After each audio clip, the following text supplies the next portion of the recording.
Tak slečno, dobré odpoledne. Já bych vás chtěla přivítat v nejnovější agentury tady u nás v ateliéru. Proto mi pro začátek křestní jméno. Dobré odpoledne, jmenuji se Adela. Adelko, kolik je vám let? 25. A odkud jste? Praha? Z Karviné. Karviné?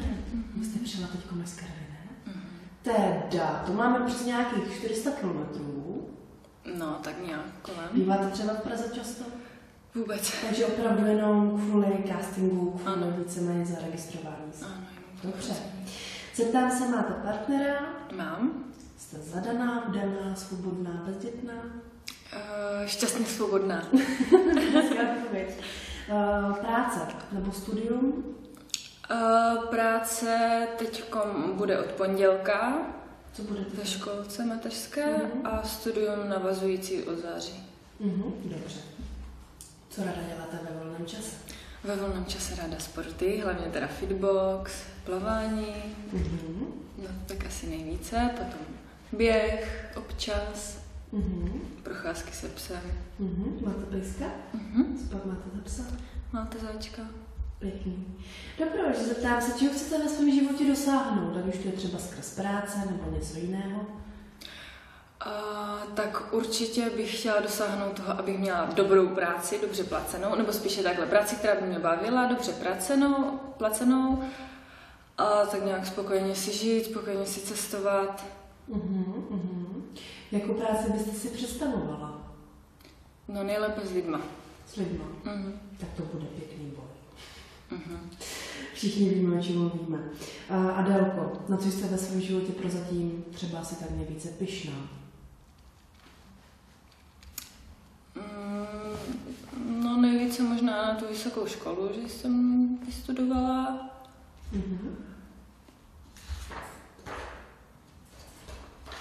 To všechno.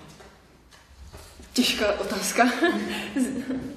Dobře, já se teď chci naopak zeptat, je ve vašem životě něco, co by se dalo považovat za nějaký průser? Myslím, že ne. Dobře. Zeptám se dál. Práce. Už tady tato práce, jsme na castingu a já než začnu vlastně vykládat, co by to všechno mělo obnášet, co po vás budeme požadovat, tak mi řekněte, jakou spolupráci byste si představovala vy? Co se vám líbí, co byste chtěla dělat, jestli máte stanovené nějaké hranice, pokud ano, tak jaké a tedy. Takže práce, tady tahle práce pro mě osobně problém není, ale vzhledem k tomu, že nejspíš asi možná nastoupím do toho školství už potom do školy, teď momentálně do školky, ale potom do školy, tak bych se obávala toho, že když nastoupí mladá učitelka, kluci budou brouzdat po internetu a hledat, což by mi zas až tak nevadilo, ale problém třeba s ředitelem. To znamená, že pokud by se jednalo o nějaké mantinely, tak asi na stránkách, které jdou otevřít z České republiky, tak určitě OpenLex vůbec. Pokud jde o akty, tak si myslím, že na tom není nic špatného. A jinak možná další mantinel přítel, ale co oči nevidí, to srdce nebolí. Dobře.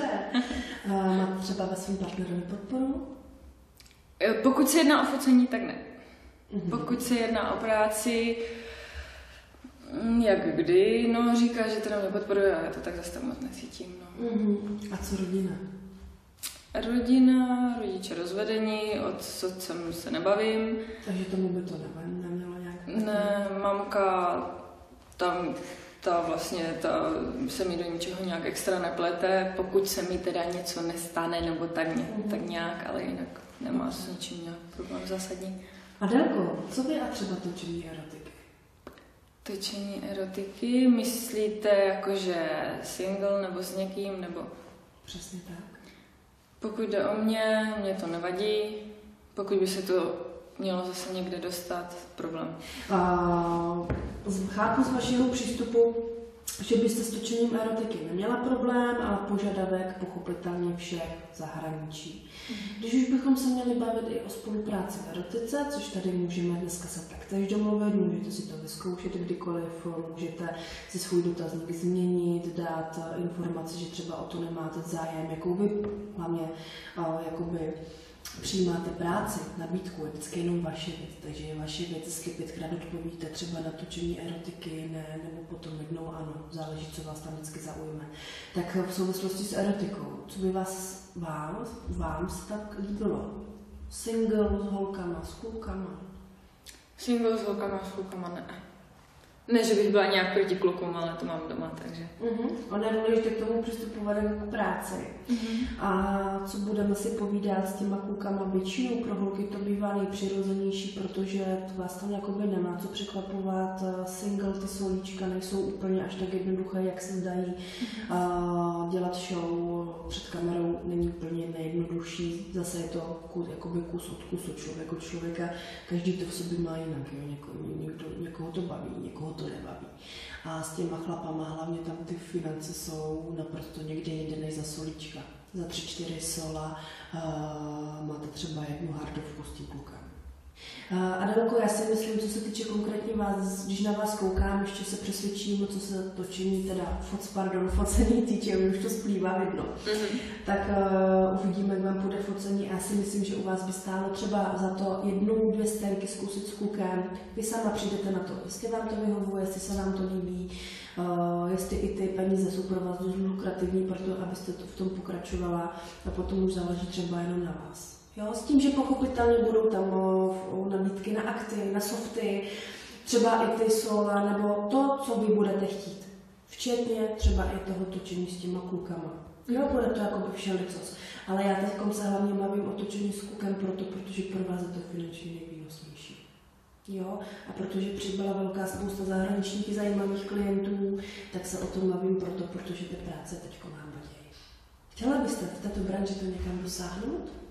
Dotáhnout, máte nějaký cíl, slyšela jsem někdy, holky chtěly být nějaký pornostar, nebo se být prostě na billboardu u dálnice a já nevím co všechno. Tak na billboardu by se mi to možná líbilo, pornostar určitě ne, protože jak bych potom procházela městem, tak by určitě se na mě špatně dívali a ukazovali si prstem, to by mi hodně vadilo. No ale ten billboard by byl fajn docela. Dobře. V souvislosti s touto prací je opravdu důležité dbát o tělo. Tady ta práce je o vzhledu, který prodáváte před foťákem, před kamerami. Na základě svého vzhledu získáváte svoji práci. Zajímá mě, využíváte nějaké kosmetické vychytávky? Je jich strašná spousta v dnešní době, ale mám na mysli věci umělé. Ať už to jsou nehty, přidělané vlasy, solárko, ale i jestli toužíte třeba po nějaké změně do budoucna. Prsa a to. Prsa by se mi docela možná i líbily. Vlasy, ty klipiny, akorát jsem si dávala na focení, nehty jsem nemohla, protože kvůli školy dělala jsem hudebku, takže hraju na klavír, nemůžu kvůli školy. Občas jsem si je dala teda, no, teď zrovna sice můžu, ale zrovna nemám. Řasy jsem zkoušela, to mi nešlo. Nejsem nějak proti upravování vzhledu. Zeptám se, byla byste ochotná se kvůli této branži třeba hodně vizáží měnit? Nebo ne hodně? Kdyby se mi ta vizáž líbila, tak ano. Jak moc je důležitý pro vás vzhled? Pro mě? No, docela dost, jenom, že ono je to taky ve financích, že pokud ty finance nejsou a pokud se musí financovat hlavně teda škola, tak už není na oblečení, není tak na kadeřníka. Adelko, čím si vymyslíte sama čistě za sebe, že jste pro tuto branži zajímavá svou vizáží? Myslím si, že jsem jiná vzhledem, hlavně teda v obličeji, že mám zajímavý obličej, pihy, zrs, což jsem teď na sebe hodila, jsem vysoká hodně. Normálně, jak se koukám na vlasy, vy máte barvené vlasy, abyste... Vy nejste zrska i přes nejsem zrska, ale nejsem zrska. Já vám doporučuju, nebudu vám do toho kecat, je to vaše image, ale určitě ty vlasy sjednotit na jednu barvu.